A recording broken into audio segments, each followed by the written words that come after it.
Good evening, everyone. On behalf of the Edward W. Said Memorial Lecture Committee, I'm very pleased to welcome you all to the 2023 Edward Said Memorial Lecture by the gifted writer and novelist Isabella Hammad.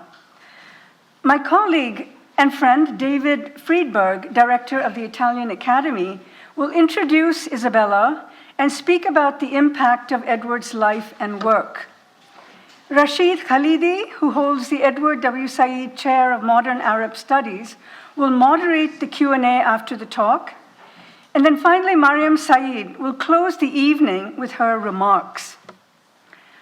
I take this opportunity to thank the co-sponsors of this event, the Society of Fellows and the Heyman Center for the Humanities, the Center for Palestine Studies, the Italian Academy for Advanced Studies, and the Institute for Imagination and Ideas. The Edward W. Said Memorial Lecture is made possible in part by the generosity of the JKW Foundation. In particular, I would like to thank Lindsay Schramm for her boundless energy and keen attention to detail in coordinating this event and helping to make it possible. Most of all, I thank Isabella Hammad for her gracious acceptance of the lecture invitation in this milestone year as we mark the 20th anniversary of Edward's death. Edward Said passed away on September 25th, 2003. One might imagine that the world has changed immeasurably in 20 years.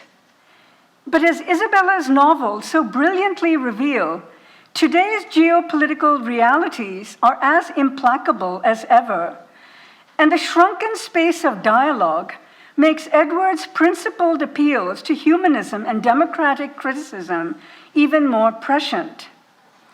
In my view, no writer in recent times has captured Edward's abiding commitment to the place of art in negotiating pathways to a just society more eloquently than Isabella Hammad.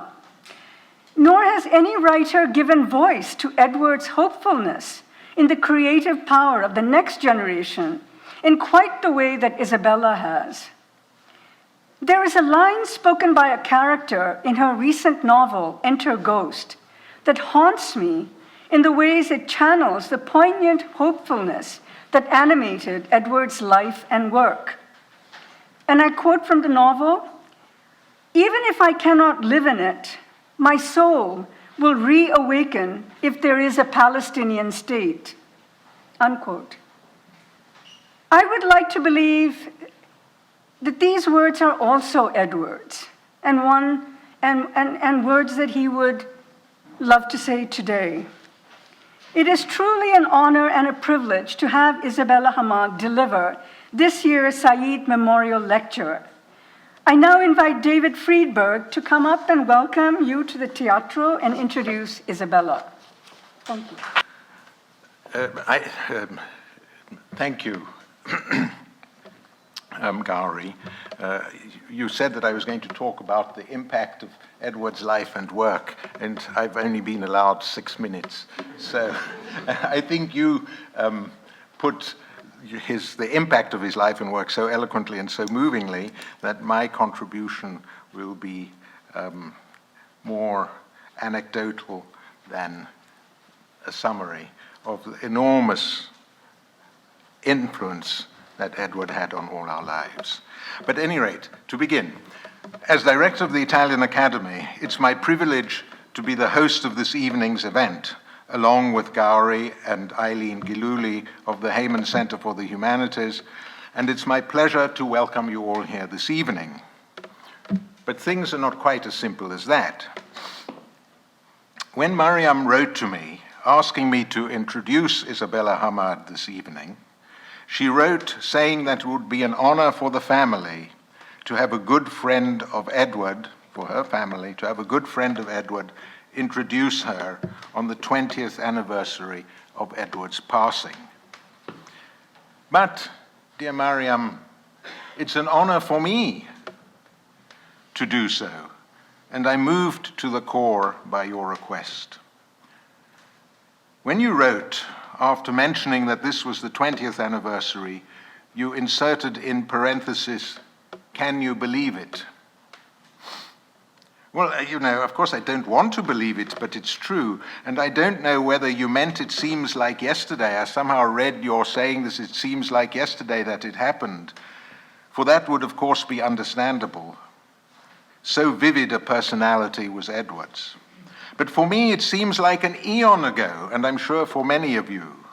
A long, distant past, a time when things started to go bad or get even worse on the political scene, and have only got still worse since. But let me not turn this into a lamentation, but rather a fond recollection and a looking forward. I miss Edward every day for many things, for his morning calls, his summonses, as it were, our walks, our trips to the opera, our dinners together with Mariam as the incomparable host. Marvelous evenings those were. But that was a different time. The world was different when Edward was around.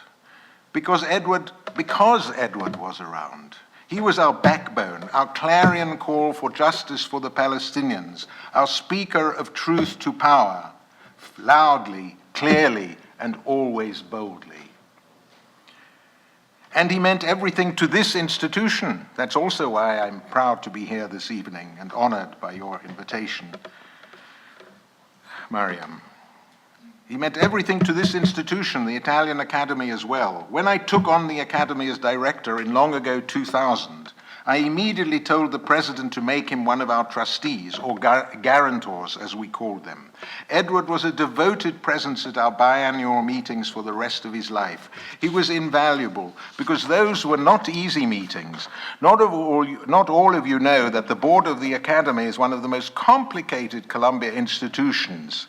Though it is a Columbia institution, half of this board is appointed by the president of Columbia, and the other half by the foreign minister of Italy. This is beginning to sound like a Haddad novel here. The Palestinians somewhere in America with a South African president, South African director, and the president was much less interesting than any of us at the time.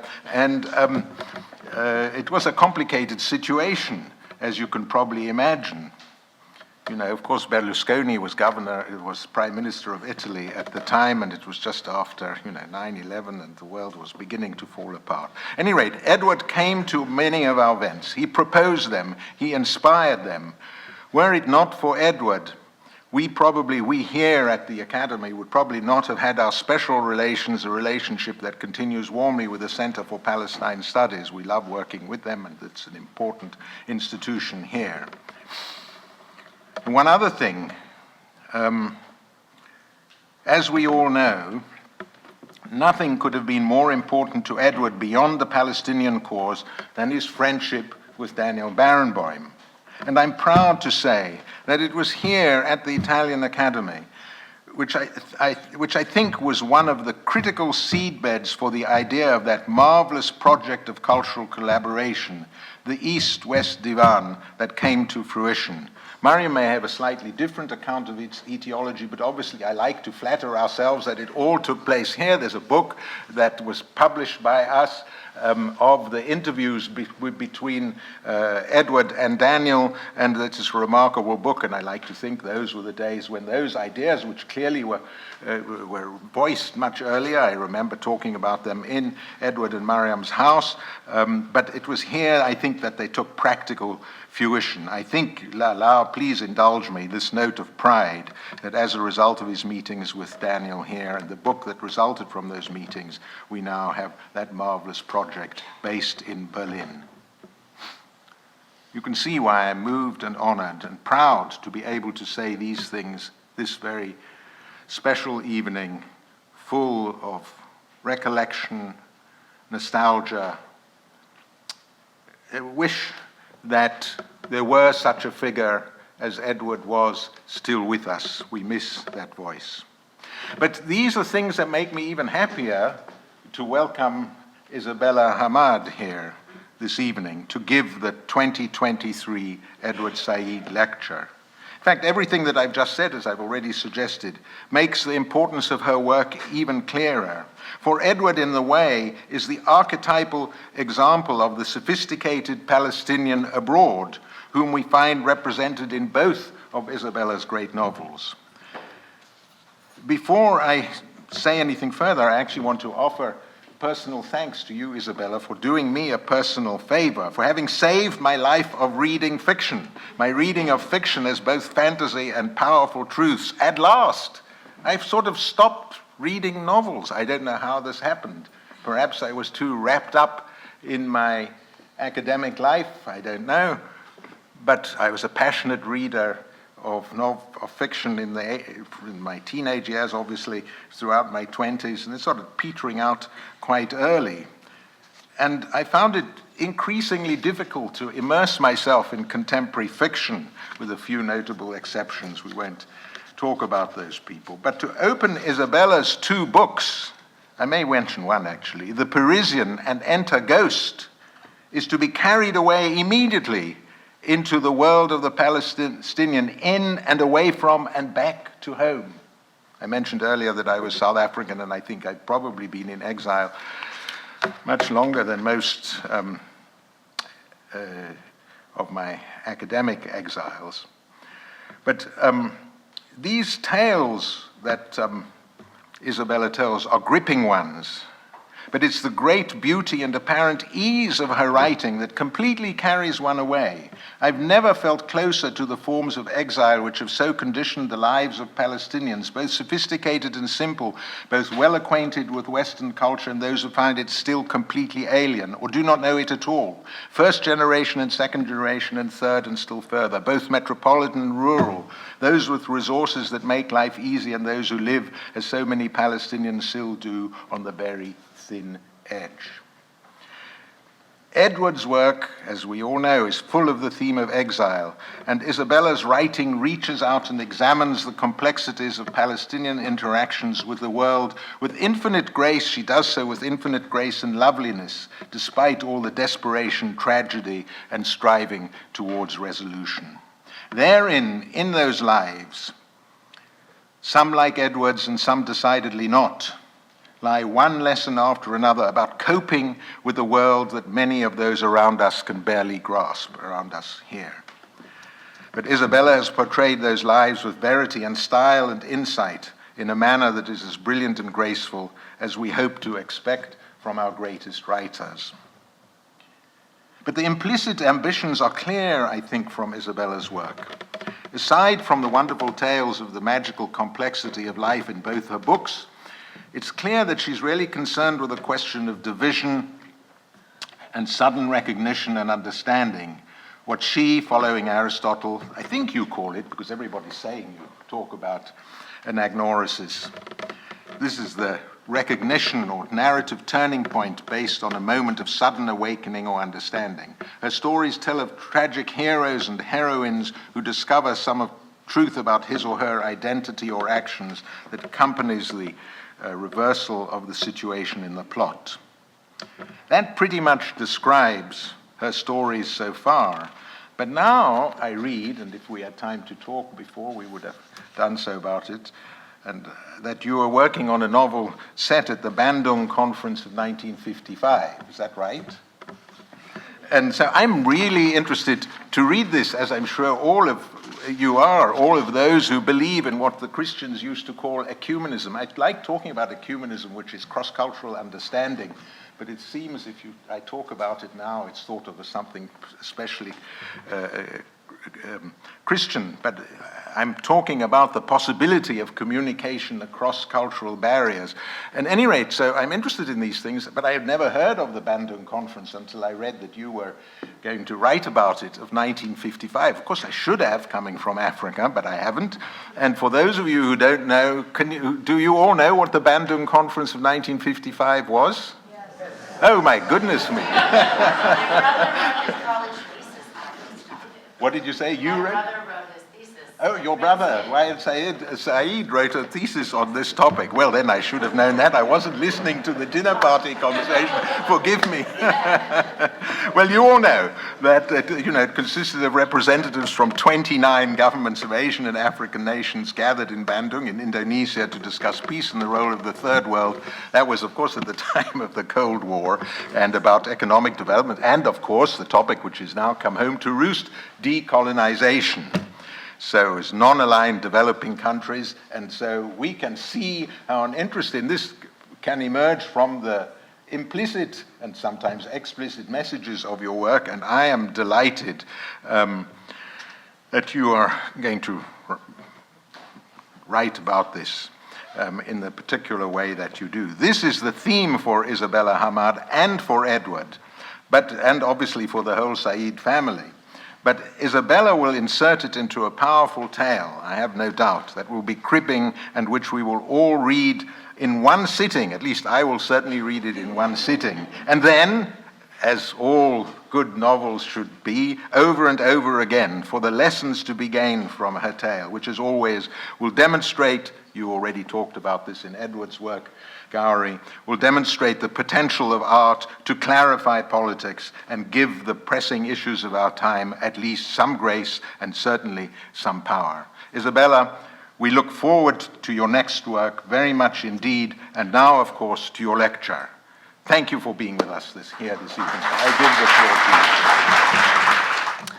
Hello, thank you for these slightly overwhelming introductions, but thank you very much. And the description of the book I've not yet written, but I'm also excited. But anyway, thank you first of all to the Edward Said Memorial Lecture Committee, the Heyman Center, the Center for Palestine Studies, the Italian Academy, and the Institute for Ideas and Imagination, especially Gauri, Viswanathan, Lindsay Schramm, Mariam Said, and Najla Said, who I'm happy to meet, Rashid Khalidi, Mark Mazawer, and also Erin Fay, who made the lovely poster. I'm incredibly honored to be invited to give the Edward Said Memorial Lecture this year, especially as it marks 20 years almost to the day since Said's passing. I also admit I'm quite nervous. I even wrote that down because I knew it would be true. I once heard Said give a lecture in London, which was the closest I got to him. I was 7.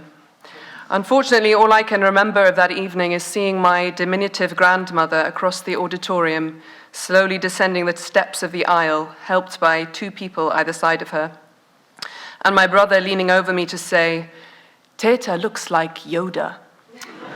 Star Wars was our principal frame of reference at the time. Moments later, I fell asleep. But I was very proud in the morning to report to my school teacher that I had attended this lecture the previous night, and I was pleased with the look on her face at the age of 7.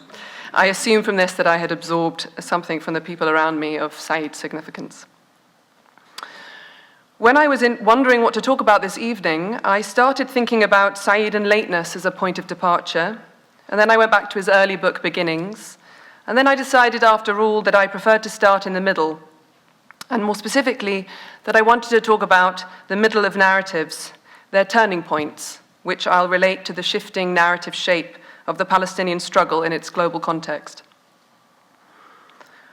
It's difficult in life to pinpoint with any real sense of confidence where a turning point is located. As Said said of beginnings, whether of epochs, texts, or ideas, the turning point is likewise a human construction, something we identify in retrospect. We look back on our lives or on the course of history, and according to the shape of the particular narrative we are telling, we can say, see, that is how the course of the story developed, and that was a key node when everything changed. We can see these moments quite clearly from the vantage of hindsight. We can assert the significance of past events with relative confidence. In the Bulgarian writer Gail Gospodinov's recent novel Time Shelter, his narrator notes that history becomes history only after the fact. Most likely, he says, speaking of the beginning of the Second World War, 1939 did not exist in 1939. There were just mornings when you woke up with a headache, uncertain and afraid.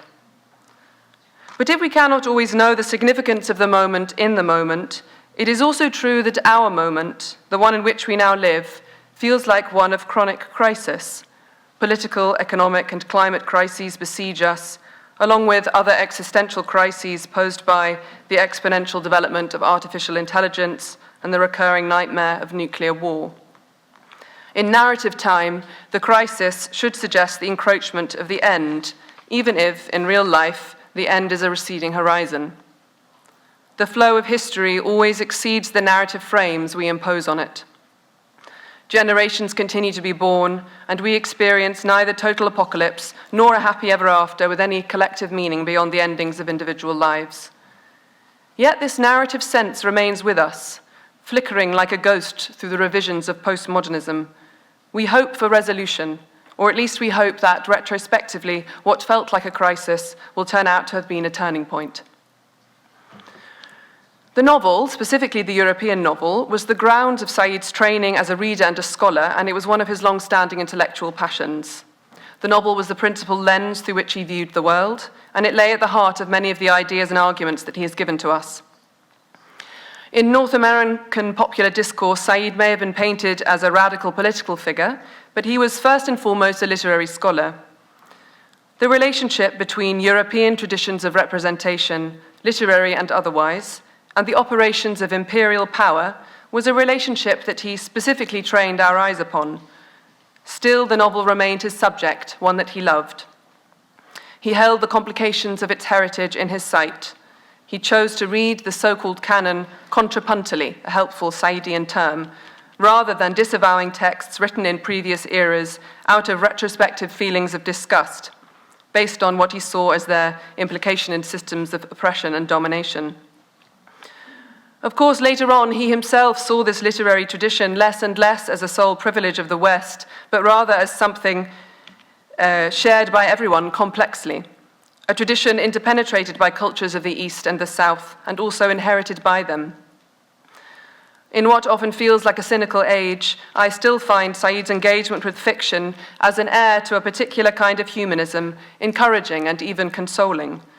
A humanism that can evolve and expand beyond its exclusionary bourgeois, European, and largely male origins, and that commits itself to crossing boundaries between cultures and disciplines.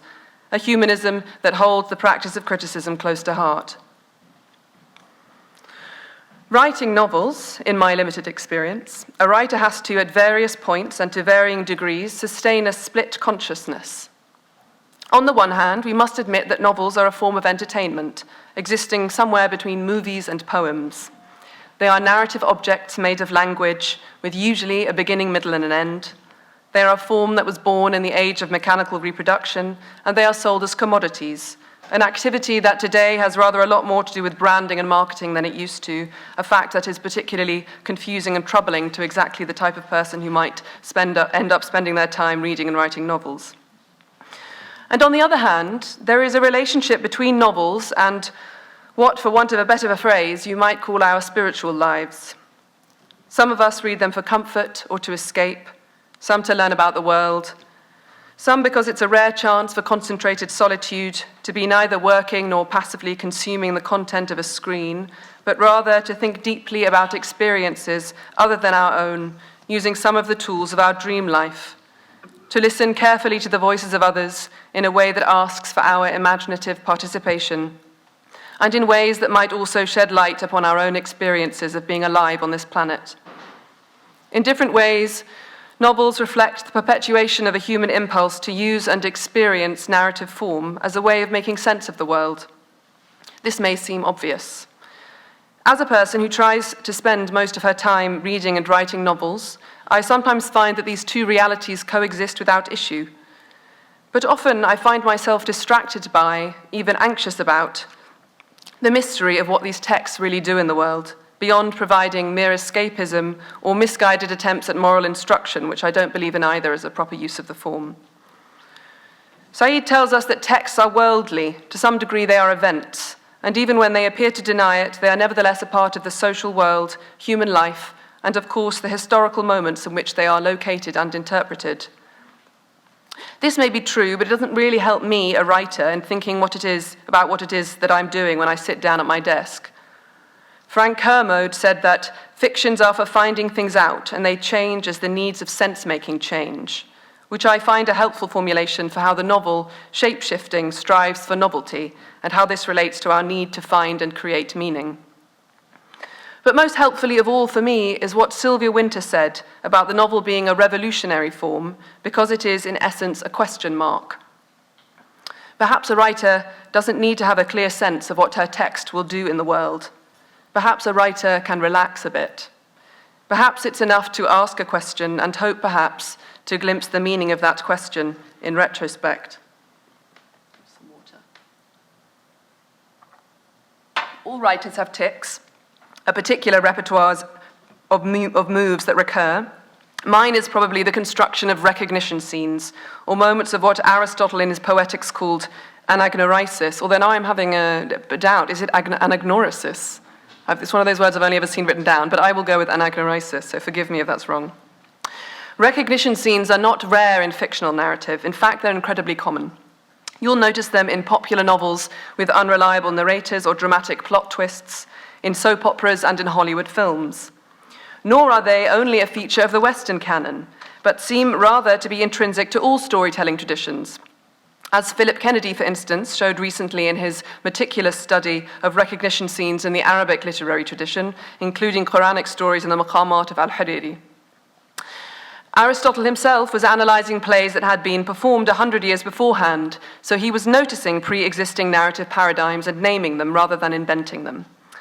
And he gave this word, anagnorisis, to the moment when the truth of a matter dawns on a character, that moment towards which the plot usually barrels and around which a story's mysteries revolve. In the classic shape of rising action, which reaches a peak before falling with the denouement or the unraveling, it's at the peak, at the moment of tragic reversal, that the anagnorisis usually takes place. In my case, I think the persistence of this particular literary paradigm has to do in part with my feeling that fiction uniquely deals in subjectivities, in unstable narrative knowledge, in the limitations of perspective and how different limited perspectives interact. But I think it's also bound up with the fact that I have so far in my writing life been writing mostly about Palestine. I will start with a story. There was once a king whose city was ravaged by a plague. This king heard two prophecies. The first declared that the plague was the result of regicide, the murder of the previous king, whose assassin was never caught. The second told him cryptically that he, the king himself, was the criminal he was seeking. Then the king's own wife, the queen, who was previously married, recited a prophecy she'd once heard, which was that her first husband would be killed by his own son, a prophecy that did not in fact come true, since he was instead killed by a group of bandits at a fork in the road. Upon hearing this, our king is confused. He recalls yet another prophecy he heard long ago, that he would one day kill his father and marry his mother. The king, of course, is Oedipus, the city is Thebes, the wife is Jocasta, and the murdered predecessor king is Laius, who turns out to have been Oedipus's father. This ordering of events follows the play by Sophocles, first performed in the year 429 before the Common Era. Based on an already well-known myth, this play formed the substance of much of Aristotle's analysis of tragic drama in the Poetics, as well as, by now more famously, Sigmund Freud's theories of the family romance and the origins of civilization. For Freud, as for Aristotle, Greek tragedy held a special position in the Western cultural tradition, indicating where, in Freud's words, religion, morals, society, and art converge in the Oedipus complex. I'm interested in the moment when a shepherd appears in the story. The shepherd is a witness who comes bearing the truth to the king. The shepherd tells him that a long time ago, he handed a child over to a messenger with orders to expose the baby on a mountainside, thus averting a prophecy that he would grow up to kill his father. The shepherd goes on to say that the messenger disobeyed him and instead gave the baby to the Queen of Corinth. This was the child of Laius. Oedipus is the criminal he seeks. The couple who raised him, the king and queen of Corinth, are not his real parents. Suddenly, the multiple foregoing prophecies of the play reveal their interrelation. The truth pops out. Oedipus has already killed his father and married his mother. This is the moment of recognition.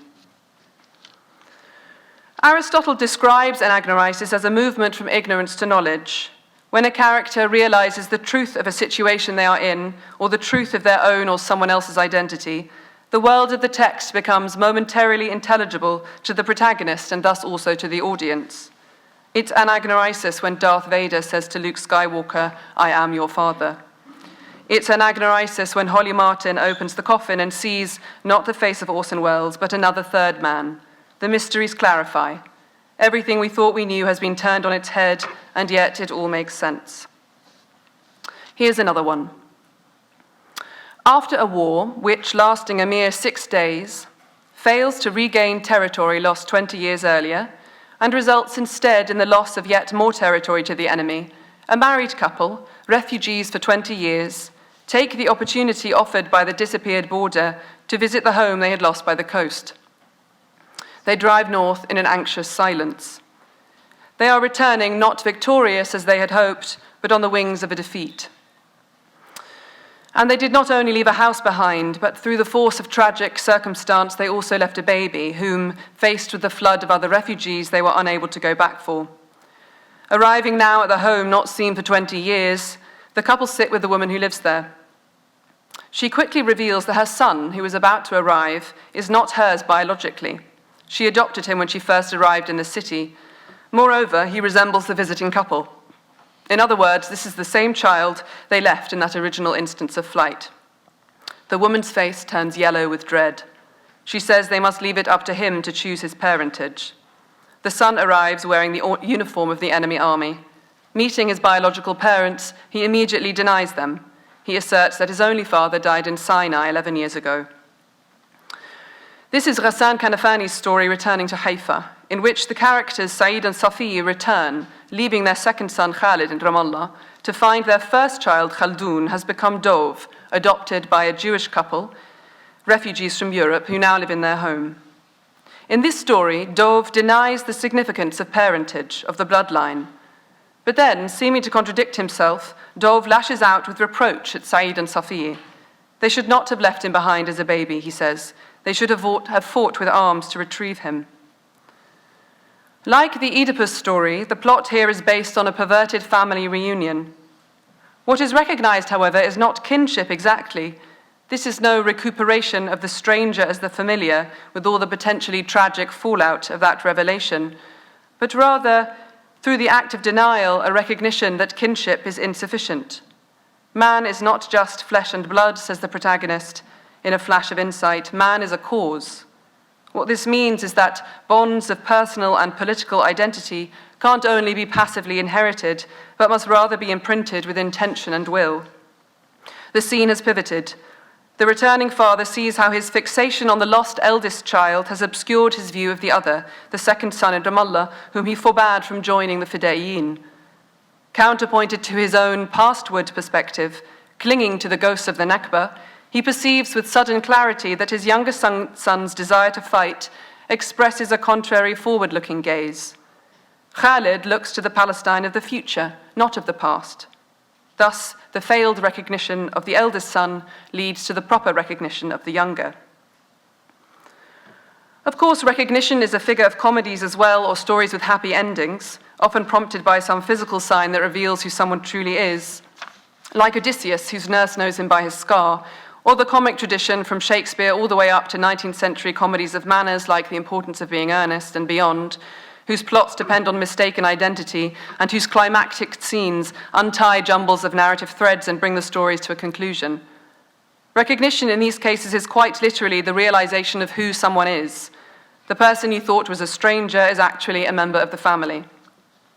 There is an over-familiar version of this, when a character removes their mask, when it turns out it was all a dream, when the paradigm feels formulaic and cliched and fails to supply any real meaning.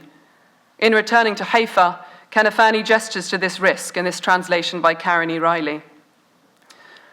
Slowly the minutes passed while everything remained motionless. Then the young man began to pace slowly, 3 steps toward the middle of the room, 3 steps toward the door, then back to the middle of the room. He set his cap on the table, and somehow it seemed inappropriate, almost laughable, next to the wooden vase full of peacock feathers. The strange sensation came over Saeed that he was watching a play prepared ahead of time in detail. It reminded him of cheap melodramas in trivial movies with artificial plots. This gesture saves Kanafani's plot from succumbing to the jaded over-familiarity of the classic recognition scene. By giving this thought to his protagonist, Kanafani preempts our doubt, acknowledging the history of the literary figure.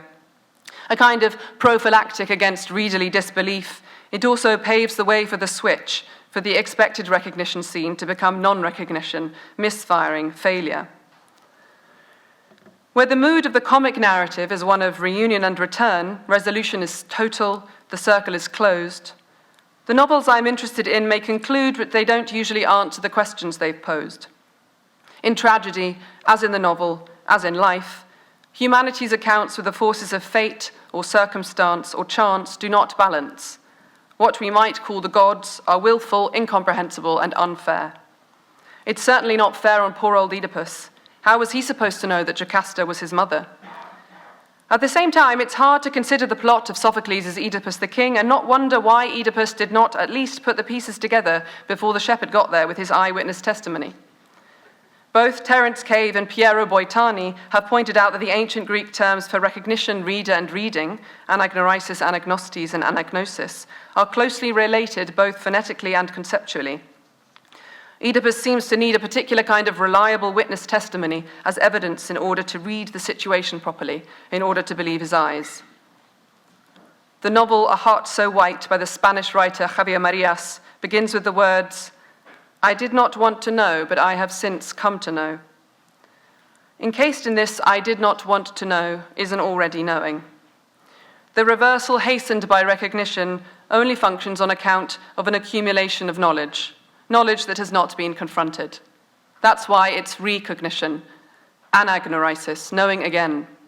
In an interview, Maria said that, while for some the novel is a way of imparting knowledge, for him it's more a way of imparting recognition of things that you didn't know you knew. You say yes. It feels true, even though it might be uncomfortable. To recognize something is then to perceive clearly what on some level you have known all along, but that perhaps you did not want to know. Palestinians are familiar with such scenes in real life, apparent blindness followed by staggering realization. When someone, a stranger, suddenly comes to know what perhaps they did not want to know. A few months ago, I was in Palestine with a group of international writers for the Palestinian Literary Festival, a traveling festival with a strong pedagogical element. While the evenings are devoted to readings and panel discussions, the daytimes are jam-packed with tours and talks for the visiting writers. Several of these writers experienced something like tragic awakening. They said things like, "My youth is gone," and "I have walked through a door and it has locked behind me."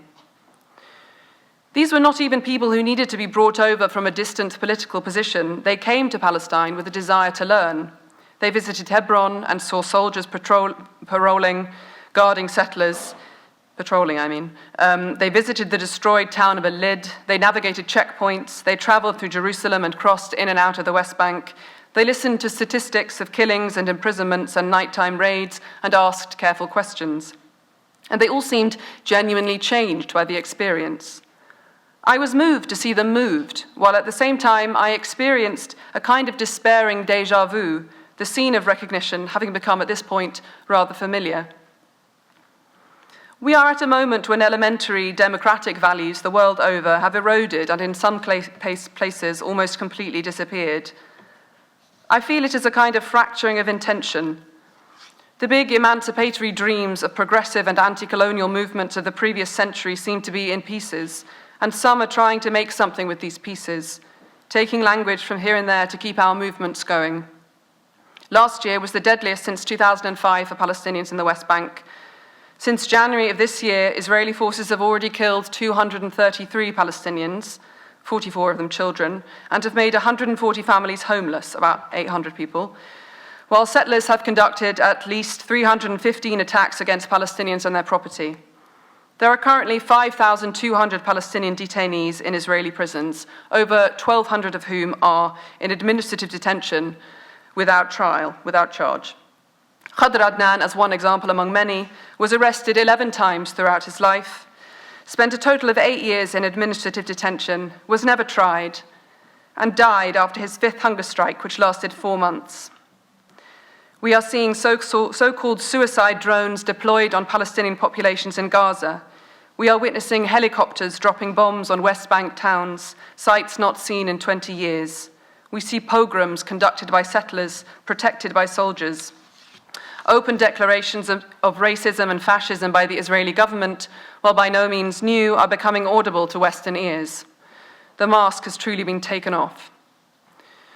Meanwhile, outside of Palestine, the historically international significance of the Palestinian cause, first as a pan-Arab issue in the mid-20th century, later as an internationalist leftist one, is changing.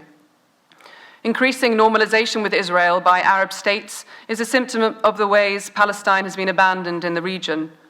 The question of Palestine, couched often in the question of anti-Semitism, is tearing up political debate in the UK. And while increasing numbers in the democratic establishment in the United States openly express support and solidarity for the Palestinian cause and condemn the Israeli regime, Palestine still seems to be fading from view at the diplomatic level as right-wing and neoliberal forces push out the progressive left, even as the question of Palestine captures more of the mainstream of that left, even as more and more people cotton on to the realities of settler colonialism and ethnic cleansing, that Zionist ideology is ethnocentric and expansionist, and to the pernicious fiction that this is a fight between two equal sides. I once heard Palestinian activist and co-founder of the BDS movement, Omar Barghouti, talking about an aha moment, what I would call, as you might by now have guessed, recognition. He was specifically talking about the moment when an Israeli realizes, in a turning point of action, that a Palestinian is a human being, just like him or her. I've heard a few stories of such aha moments. One I was told about 10 years ago by a young Israeli man whom I met by chance in the Galilee. I was on a trip to the Golan Heights with a Palestinian friend and an Israeli who, as his condition for driving us there, wanted to stop off at a kibbutz to convince a girl he had a crush on to come with us. Quite a weird situation, but anyway. We spent a few hours at this kibbutz in the Galilee and tried, ultimately unsuccessfully, to persuade the young woman. And while we were sitting on the floor for a meal, a young bearded man appeared in the doorway, introduced himself as Daniel, and sat down next to me. Something was up with Daniel. He was skittish. He kept asking me whether I thought we humans could ever act in the world purely as individuals and not on behalf of our groups. For ourselves alone, he kept saying, and not for our groups. I didn't know what to tell him. Everyone else began pontificating about groupthink, tribalism, Western individualism. Daniel rephrased the same question and asked it twice more. Then, eventually, he told me a story of deserting the army, and I understood from the story and his manner that he was in hiding. He started by telling me with a strange modesty that he had been a little colonel stationed at the fence with Gaza in charge of one other soldier. His instructions were the following. If anyone comes within a certain distance of the fence, you shoot once at the ground to warn them not to come closer. If they come closer but still within a certain distance, you shoot twice at the ground to warn them. And if they come closer than that, you shoot them in the leg. Daniel told me that he and his subordinate waited day after day at their station and nobody came. And then one day, a man appeared in the distance. He was walking towards them. He came within the first perimeter of the fence, and this little colonel shot once at the ground to warn him. The man came closer, so he shot twice at the ground to warn him. And as the man came closer again, Daniel could see that he was entirely naked, and that he was holding something out in front of him. And as he came still closer, Daniel could see that he was holding a photograph, and that it was a photograph of a child. He did not shoot the man in the leg. He put down his gun and fled. How many Palestinians, asked Omar Barghouti, need to die for one soldier to have their epiphany? He makes a sound point. It's important not to be naive, even though many Palestinians still devote their lives and careers to actively trying to induce epiphanies in other people. Aristotle says that tragedy compresses time. In real life, we do not usually have sudden moments of recognition. Normally, we learn and grow and change gradually, if indeed we change at all. But I'm perhaps unusually familiar with the extremely dramatic nature of revelations in real life because I've seen it and heard about it happening so many times. And I suppose I retain a kind of faith in at least the possibility of a swift movement from ignorance to knowledge as a kind of human possibility, even as my faith in its political possibilities is increasingly cautious as time goes on. We are in new territory now. The Palestinian struggle for freedom has outlasted the narrative shape of many other anti-colonial liberation movements that concluded with independence during the 20th century, and it is becoming more difficult to hold fast to the old narratives about the power of narrative. While I was in graduate school, I tried to write a short story inspired by this meeting with the soldier. The story followed a Palestinian and an Israeli going to visit the Golan Heights together. The Palestinian is a West Bank resident, and his permit to be inside the 1948 territories will expire at midnight. A snowstorm interrupts their journey, and the Israeli, who is upset about a girl they meet en route, leaves the Palestinian to return to the West Bank alone without a car. On their journey, the story is full of people telling each other stories about their moments of recognition. I submitted the story for workshop, and my teacher's response was, "This piece is highly recursive. There are things I admired, but it is fundamentally a depressed story. Every time someone tells a story, you undermine the climax." He also pointed to the appearance of a large black dog at the kibbutz, shaking snow off its fur, which makes a little girl scream. He wrote in the margin, "This is you." But I didn't mean to include the black dog as a symbol of depression. I wanted to respond, but it's an image I included randomly, something I saw in life. It just stuck in my mind, this big dog I saw shaking its fur and a little girl screaming in surprise. But I didn't, of course, because that's one of the weakest defenses in a creative writing workshop, to protest when something doesn't work aesthetically by saying, "But it really happened." And also because I knew that writers are not always in conscious control of their work, and that I could not in good faith tell my teacher he was wrong. Maybe the failure of this story was a sign not only of my pessimism and grief about the political context, but also of how I was struggling with the staleness of the paradigm, and maybe these two things are connected. I was still working out how to write an effective, authentic recognition scene. The Palestinian struggle has gone on so long now, it is easy to feel disillusioned with the scene of recognition as a site of radical change, or indeed as a turning point at all. It's here that I want to bring in the idea of the epiphany, which is a word I just used, and a concept which, by virtue of the suddenness of its process and its relationship to knowledge, is close to recognition. In lay terms, an epiphany is a eureka moment. But in literary art, we associate epiphany primarily with a short story form rather than the novel, and most particularly with James Joyce. In Joyce's stories, the epiphanic moment is not usually a moment of understanding, however, but rather one that introduces a shift of perspective, a kind of partial turn. It's more often a disclosure that knowledge itself is precarious. Some meaning may arise, precipitating the ending, but it does not mean closure. The word epiphany itself comes from the Koine Greek epiphania, meaning manifestation or appearance, derived from the verb phanein, meaning to appear. It's usually applied in ancient Greek context to three things. The first is dawn, the second is the appearance of an enemy army, and the third is the manifestation of a deity. The third one is obviously what led to its use in the Bible and subsequently provided the meaning that the Catholic-born James Joyce subverted, de-theologizing it in his writing. But it's the first two, dawn and the appearance of an enemy army, that are interesting to me because they suggest something appearing beyond the horizon, beyond the field of vision that your subject position allows, with its revelation of threat and light. If I'd had this in my mind at the time, I suspect my story might have been a bit more successful. A problem with Barghouti's example of an Israeli soldier's epiphany and my own is that they center the non-Palestinian as the one who experiences the decentering shock of recognizing Palestinian humanity. It was, after all, on the little colonel's horizon that that man in Gaza appeared, walking towards him without his clothes on, literally risking his life to undertake this desperate performance of his humanity. Look at me naked, I am a human being, holding up a photograph of a child who we easily imagine was his own child, killed by Israeli missile fire.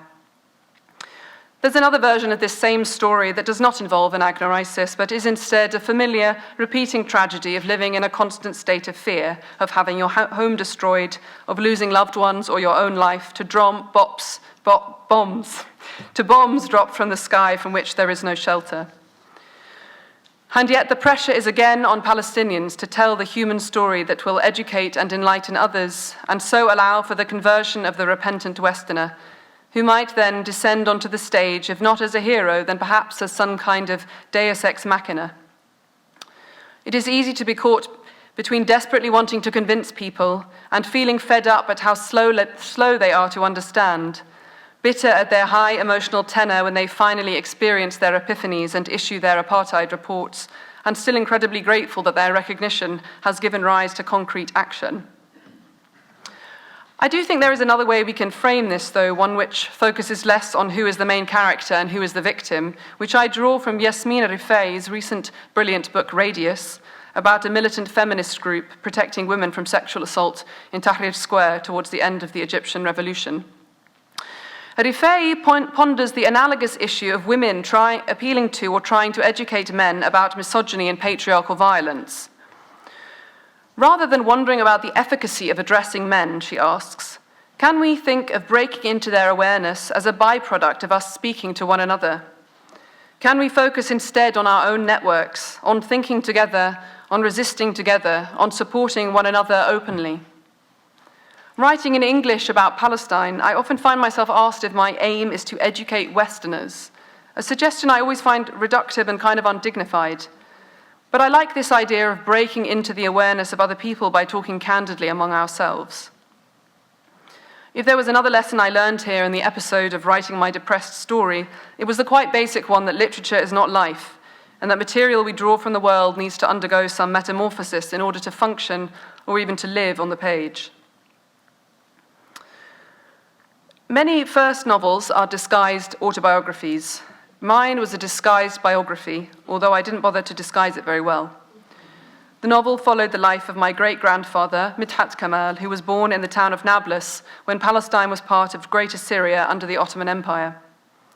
Midhat went to study in the south of France as a young man and returned to Nablus as British Mandate rule commenced. And throughout my childhood, can we do the slide? I have one single slide. Throughout my childhood, which I spent in London, this picture was on our kitchen cupboard. It's a photo that's been replicated many times among my extended family, and everyone seems to have a photograph of a photograph in their living room. I've never seen the original. My dad and his siblings always spoke lovingly of Midhat. He was a kind, gentle, and quite hilarious man, known locally as the Parisian or Al-Barisi for his love of all things French.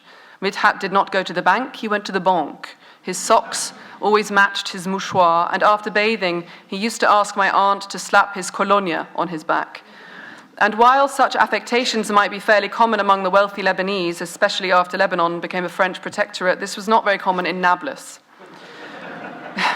Glad that got a laugh. What I was told about Midhat's Francophilia and his love affairs sat at variance with another more common narrative that all kids in the diaspora grow up with, the narrative of displacement, war, and depression. My picture of him was drawn from this photograph, a man out for a walk in Paris, perhaps in the Bois de Boulogne, holding a pair of gloves, looking chic and pleased with himself. A year after leaving university, I decided I wanted to write a novel based on Midhat's life. In part, I wanted to tell a story about Palestinian lives before the foundation of Israel, but I was mostly motivated by my own curiosity about life there during that period, as well as, more specifically, my curiosity about Midhat himself. There are many obstacles to writing well about Palestine before the Nakba. The main one is nostalgia. Personal memory is already notoriously unreliable, and nostalgia, when it afflicts an entire people, can have an even more corrosive effect on memory. Nostalgia makes us generalize and forget the particular. When you speak to refugees about Palestine, they'll often describe the fig trees, the olive trees, the lost heaven of their childhoods. Over the course of the first year I spent interviewing elderly people about their memories, I began to wonder whether it was easier to divert to these general images which everyone had access to than to recall the particular rooms, the particular objects, the particular people they had lost. In the end, I took this to mean I had creative license in those places where memory fogged, or where I couldn't find written records, or when personal testimonies contradicted each other. I'm going to give an example which is a spoiler, so if you haven't read my first book and you plan to, please just forget it afterwards. Midhat, late in the novel, experiences a kind of psychotic break and spends some time in a mental institution. This is true. The facts I meddled with were the following. In real life, the hospital was not in Bethlehem, but in Cairo. In real life, he broke down when he found out he'd been disinherited by his father. I changed this so that the betrayal is felt through discovering a letter from his French girlfriend, which his father had hidden from him, a letter that retrospectively changes Midhat's understanding of what had happened in France. Both the disinheritance and the hiding of the letter are based on genuine betrayals by the father, but I reorganized the facts around this second deceit. This was not factually accurate, but it got to what I perceived to be the truth of the matter, that a young man's hopes for the future were repeatedly, devastatingly shot down, and not just by circumstance, but by his own father, whose actions are experienced by the child as an abandonment on the level of that suffered by Oedipus at the hands of his parents, or of Khaldun's by his. An essential wound that, once recognized, ruptures all harmony between the mind and the social world, or exposes their disjunction, and forces a re-evaluation of both past and present reality. In other words, it was the revealing fiction. It allowed me to create my own moment of anagnorisis, centered naturally on the act of reading, in this case, reading a letter. It's strange because I grew up with this photograph, but only many years later, once I was partway through writing my first book, did I actually look at it properly.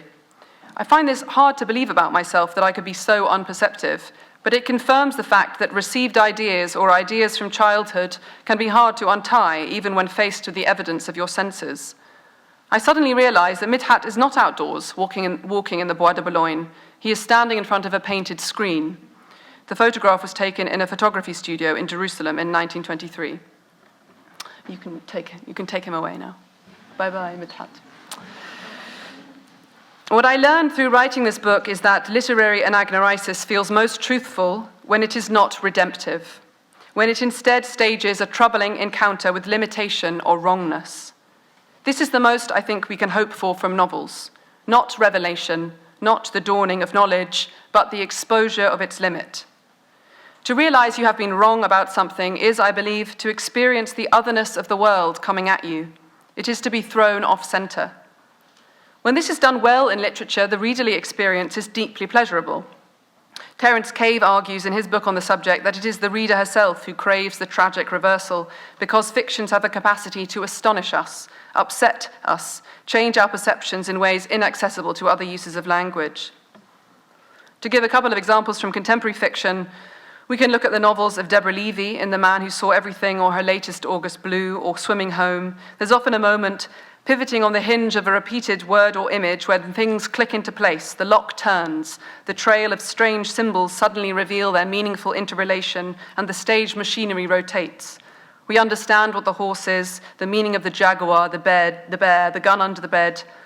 Sometimes it's the meaning of the title that's revealed, as in Elena Ferrante's Neapolitan Quartet, when we realize that the brilliant friend of the first book's title is not Lila, it's our narrator Lenu, because the only times the phrase appears in the text are with reference to Lenu in Lila's conception.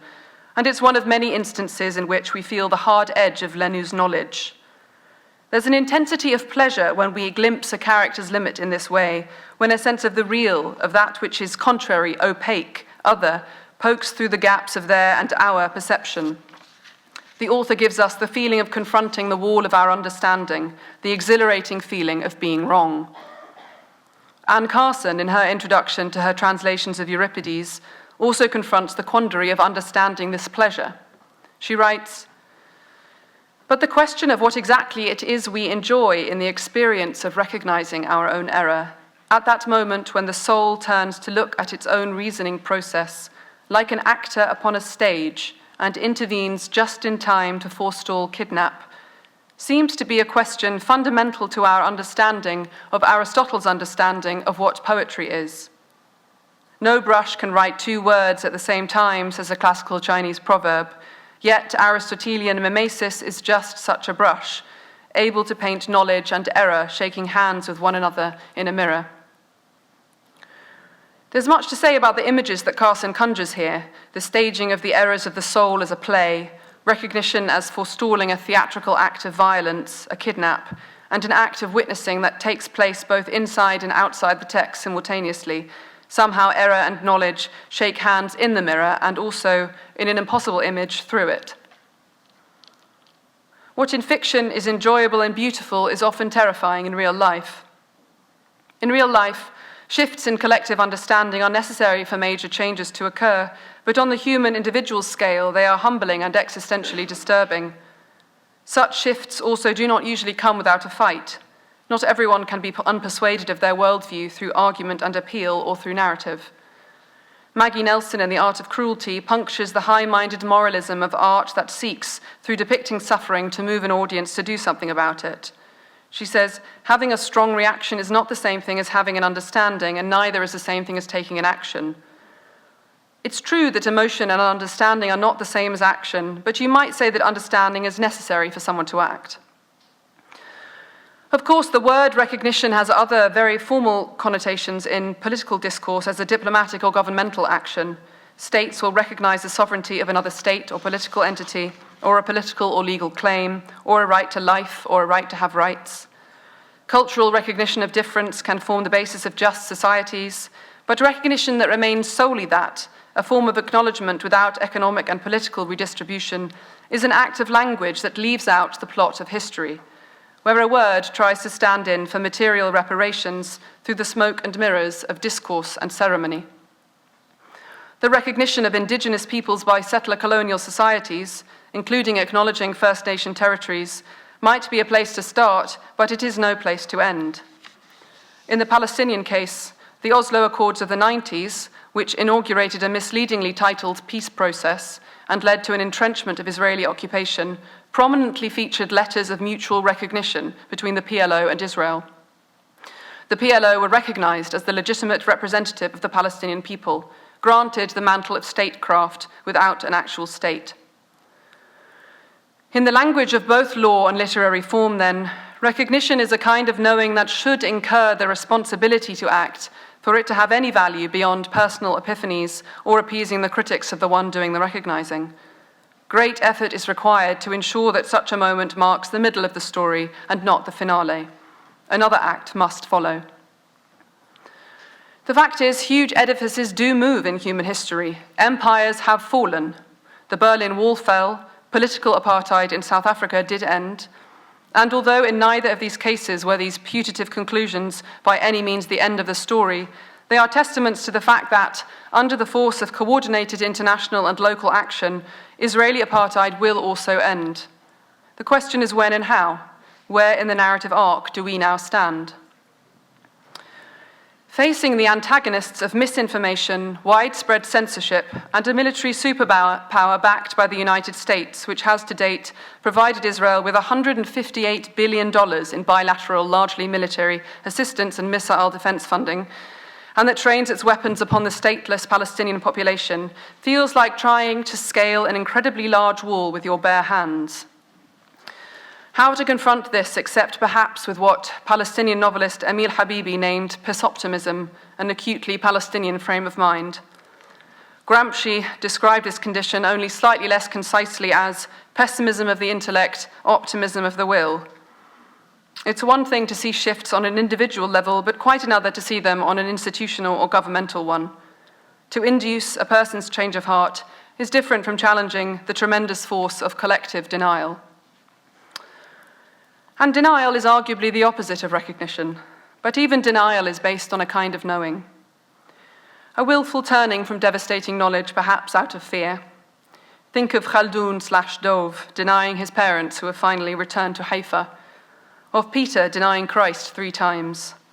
Think of climate change denial. Think of the slave traders and economists of the 19th century who claimed that ending the enslavement of human beings was economically and politically unviable. The strength of their stated convictions resembles arguments by the gun lobby in the USA today or by governments regarding the use of fossil fuels, and to arguments that sanctioning occupying powers on the basis of crimes they commit against humanity is impossible. We've seen evidence very recently that this is by no means impossible. In today's crisis of climate destruction, there will be moments, maybe they are happening right now, maybe they have happened recently, which will later be narrated as turning points, when the devastating knowledge hits home to a greater and greater number that we are treating the earth as a slave and that this exploitation is profoundly unethical. We are still seeking a new language for this ethics. Having thought through the paradigm of the recognition seen in this way, its limits and its uses, I want to make a partial turn as I end to discuss briefly Said's 2003 lecture on Freud and the Non-European, which became his final book. In this lecture, Said focuses on a particular manifestation of Freud's contribution to our understanding of the human mind, which, to speak very generally, was to decenter the conscious will by excavating that which we do not understand in our own selves. Acknowledging the alterity in our minds and hearts is to reconcile ourselves to ambivalence, strangeness, and internal disunity. In a way, you might say that Freud converted those willful, crazy Greek gods into the superego. The otherness that comes at you from the world has been inside you all along. Freud's late work, Moses and Monotheism, posits that Moses, the Hebrew prophet, was actually Egyptian, and that his ideas about a single God are derived entirely from the Egyptian pharaoh. For Said, this signals Freud's prevailing Eurocentrism giving way to a model of otherness at the root of Jewishness. He suggests that the work expresses, perhaps even unconsciously, Freud's reaction to Zionism and his refusal to submit to the ethno-nationalism of Zionist ideology. This secret Egyptianness at the root of the Jewish religion, he argues, has been collectively repressed in the establishment of the Israeli state as an essentially European project in the Middle East. Freud's is a search for origins that destabilizes, he argues, an alternative archaeology to the Zionist archaeology that is used to legitimize the state-building project. Through looking at this late work of Freud's, Said dismantles the binaries he was occasionally accused of reifying, pointing to the position of a non-European, non-Jew, the great stranger, at the heart of the Jewish story.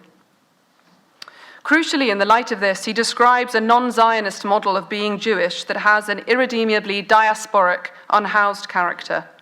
He adds that this needn't be seen only as a Jewish characteristic. In our age of vast population transfers, of refugees, exiles, expatriates, and immigrants, it can also be identified in the diasporic, wandering, unresolved, cosmopolitan consciousness of someone who is both inside and outside his or her community. Said seems here, you might say, to be describing himself. Thus, Said reverses the scene of recognition as I have described it. Rather than recognizing the stranger as familiar and bringing a story to its close, Said asks us to recognize the familiar as stranger. He gestures at a way to dismantle the consoling fictions of fixed identity, which make it easier to herd into groups. This might be easier said than done, but it's provocative. It points out how many narratives of self, when applied to a nation-state, might one day harden into self-centered intolerance. Narrative shape can comfort and guide our efforts, but we must eventually be ready to shape-shift, to be decentered when the light of an other appears on the horizon, in the project of human freedom, which remains undone.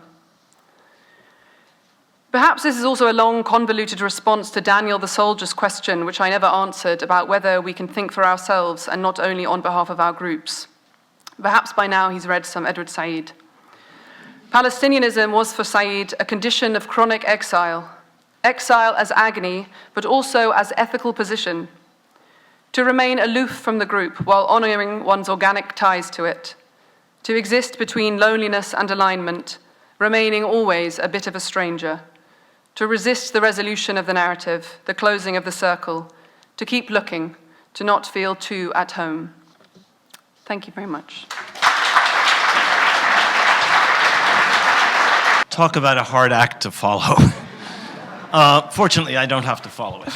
I am solely here to lead the question and answer session, which is a very easy function, normally.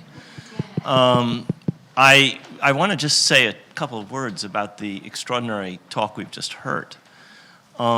It was amazingly erudite. Oh, thanks. And stretched across so many realms that I'm rarely speechless. I'm not speechless now, but if I ever were speechless, I would be speechless. That was really quite an extraordinary talk, and you took us so far with what you illuminated for us.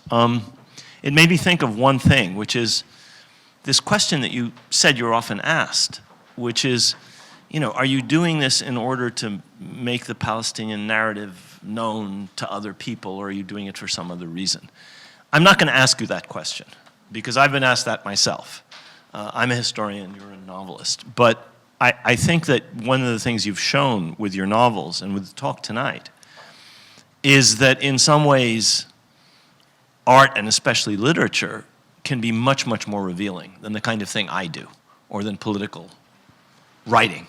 I think that it takes us deeper and farther in so many ways. And if there are going to be aha moments, I honestly don't think that they're going to come from polemics and journalism and speeches and history written by people like me.